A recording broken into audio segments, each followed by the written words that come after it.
చూసిన తర్వాత చిరంజీవి గారు ఫోన్ చేశారు నాకు. అరే గద్దర్ గారు ఫోన్ చేస్తున్నారా నీకోసం ఒకసారి నేను కలవాలంటాను. ఆయన ఒకటే మాట అన్నారు చూసి, అరే మా పోరలు చూపించిన బాబు నీ సినిమా పాట, దాంట్లో నువ్వు తాకట్లో భారతదేశాన్ని తాకట్లో పెట్టే విజువల్ పెట్టావంట, నువ్వు మాకు అర్థమవుతుందా, మా భావాలు అర్థం చేసుకున్నవాడు అని చెప్పి. తరిమేల నాగిరెడ్డి గారి తాకట్లో భారతదేశాన్ని ఆ భావం నువ్వు పెట్టావంట మాకు అర్థమవుతుందని నేను చెప్పాను. నాకు లెఫ్ట్ వింగో రైట్ వింగో తెలియదన్నా, నాది హ్యూమనిజం అవుతున్నా, మీకు తోసిన సంతోషం అన్నా అని చెప్పి.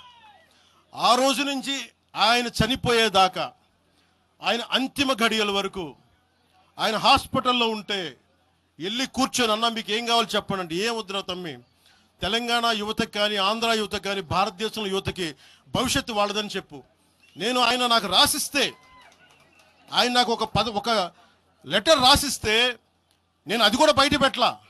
ఆయనే ఒక ఆడియో ఫైల్ చేసి, నేను దాన్ని కూడా కూర్చొని చెప్పలా, ఆడియో ఫైల్ చేసి ఆయన ఒక చిన్న ఛానల్కి రిలీజ్ చేసి అది బయటకు వచ్చింది. మీరు కూర్చోబెట్టి తెలంగాణ గురించి అని మాట్లాడతారు. నేను నిజంగా ఎంత కమిట్మెంట్ లేకపోతే కొండగొట్టు ఆంజనేయుడికి నేను 30 కోట్లు టీటీడీ నుంచి చెప్పిస్తాం. మేము ₹1 కోటి ఎందుకు మా కూర్చోబెట్టి తెలంగాణ ప్రభుత్వానికి ఇస్తాం?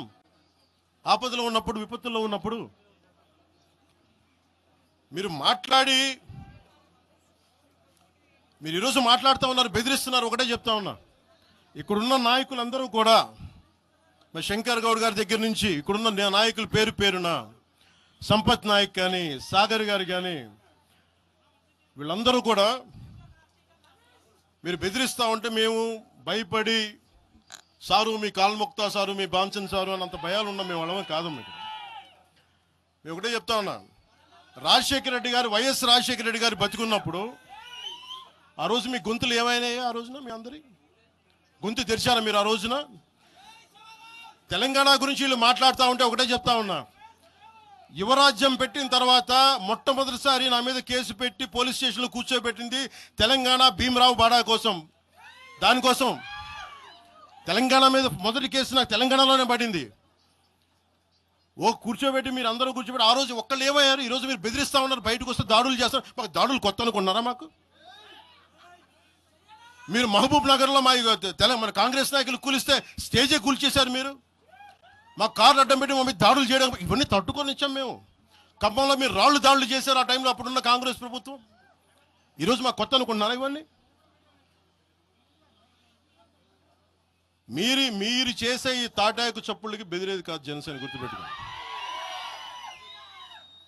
ఏదైనా మాట్లాడితే తెలంగాణ ప్రభుత్వం అధినేతలు కూడా చెప్తా ఉన్నాను, మీ ఇళ్లలోకి వచ్చి దూరిపోయి ప్రైవేట్ ఆస్తుల్లోకి వచ్చి నిజంగా ఒక తప్పు జరిగే ఉంటే, నేను ఈరోజు మళ్ళీ చెప్తున్నాను, రీఐటరేటింగ్, యు సీజ్ ద ప్రాపర్టీ. సంతోషంగా చెప్తున్నా. అక్కడ ఉన్నది నాకు గోశాల ఉంది. అక్కడ ఒక 60-70 గోవులు ఉంటాయి. అక్కడ వాటి గడ్డి కోసం ఉంటుంది. మీరు తెలంగాణ ప్రభుత్వానికి చెప్తున్నాను, ప్రైవేట్ స్థలాల్లోకి వస్తే it is a criminal trespass, criminal defamation, mischief with malified intention, propagating misinformation for causing unrest and regional differences. ఇన్ని కేసులు అట్రాక్ట్ అవుతాయి. ఇవన్నీ మీరు ఒక్కసారి కూర్చొని మీరు మమ్మల్ని భయపెట్టాలని చూస్తే వాటికి భయపడే వాళ్ళం కాదు.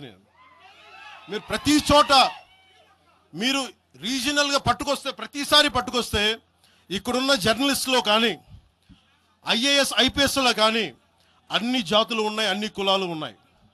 ఒక్క ప్రాంతానికి చెందిన వాళ్ళు లేరు ఈ భారతదేశంలో. నిజంగా కూర్చోబెట్టి తెలంగాణకు ద్రోహం చేస్తే మొట్టమొదటి గొంతు లేపే జనసేన లేకపోతే.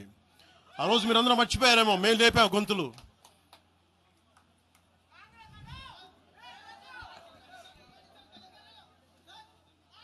కాంగ్రెస్ హటావ్ దేశ్ బచావ్ అని అంటానికి ఈరోజు ఇందాక మీరు చెప్పినానికి చెప్తున్నా, కాంగ్రెస్ నాయకులు మాట్లాడుతున్నారు కొంతమంది, అందరం చెప్పట్లా. కొంతమంది నాయకులు కూర్చొని మాట్లాడుతూ ఉన్నారు, నువ్వు ఎలా తిరుగుతావు రోడ్ల మీద చూస్తాం, నాలుకలు కోస్తాం, నాలుకలు చీరుస్తామంటే, రండా బాబు మీకు నాలుకలు తీసి చూపిస్తాం మీకు కోసుకొని. అలాగే మీరు ఒకప్పుడు ఇలా మాట్లాడిన నాయకులందరూ, రాజశేఖర రెడ్డి గారు తెలంగాణకి విభజనకి నేను వ్యతిరేకం నేను అన్న చెప్పిన వ్యక్తికి పక్కన ఉన్న కొమ్ము కాసిన వాళ్ళు వీళ్ళందరూ వీళ్ళు మాట్లాడతారు. నిజంగా నాకు శివుళ్ళ మల్లికార్జున్ శ్రీశైలం చెంచుపెంటల నుంచి వచ్చిన చెంచు గూడెల నుంచి వచ్చిన కుర్రాడు 17 ఏళ్ళ కుర్రాడు చెంచుళ్ళు శివ మల్లికార్జున్ వీళ్ళు వెతుక్కొని వచ్చారు నా కోసం. దేనికి? మాకు యురేనియం మైనింగ్ జరుగుతూ ఉంది అన్న, నువ్వు వచ్చి ఏదైనా చెప్పన్నా అంటే ఆ రోజు ఓడిపోయినాను 2019 తర్వాత 2 చోట్ల ఓడిపోయి అంటే నా మీద ఏ నమ్మకం పెట్టుకొచ్చాడు. ఎందుకు నేను తెలంగాణ యువతను నమ్ముతానంటే వాళ్ళకున్న లోపల ఉన్న భావం ఎంత బలమైందంటే మొత్తం ప్రభుత్వానికి కదిపించింది ఒక్క కుర్రాడి భావం. దానికి నేను ప్లాట్ఫామ్ అయ్యాను అంతే. దానికి ప్లాట్ఫామే అయ్యా. వచ్చి కుర్రాడు రోడ్డు మీద కూర్చొని జనసేన ఆఫీస్ ముందు కూర్చుంటే వెళ్ళి మాట్లాడా. ఏం బాబు ఏం కావాలన్నా అంటే నీకు కూర్చోబెట్టి అన్న మాకు యురేనియం మైనింగ్ జరుగుతుందన్న మా శ్రీశైలంలో చెంచుపెంటల్లో, నువ్వు మాట్లాడన్నా అంటే మొత్తం తీసుకొస్తే ఒక్క మాట మాట్లాడితే ఆ రోజున వి హనుమంతరావు గారు, ఇప్పుడు కాంగ్రెస్ నాయకులు వి హనుమంతరావు గారు, మేము కూర్చొని మాట్లాడితే అఖిల పక్షం ఆ రోజు పిలిచాం. ఏ బలం ఉందని జనసేనకి ఆ రోజున ఓట్లు వస్తాయన్నా మేము చేసింది తెలంగాణ మీద ప్రేమ, తెలంగాణ మీద ఇష్టం, తెలంగాణ మీద మమకారం.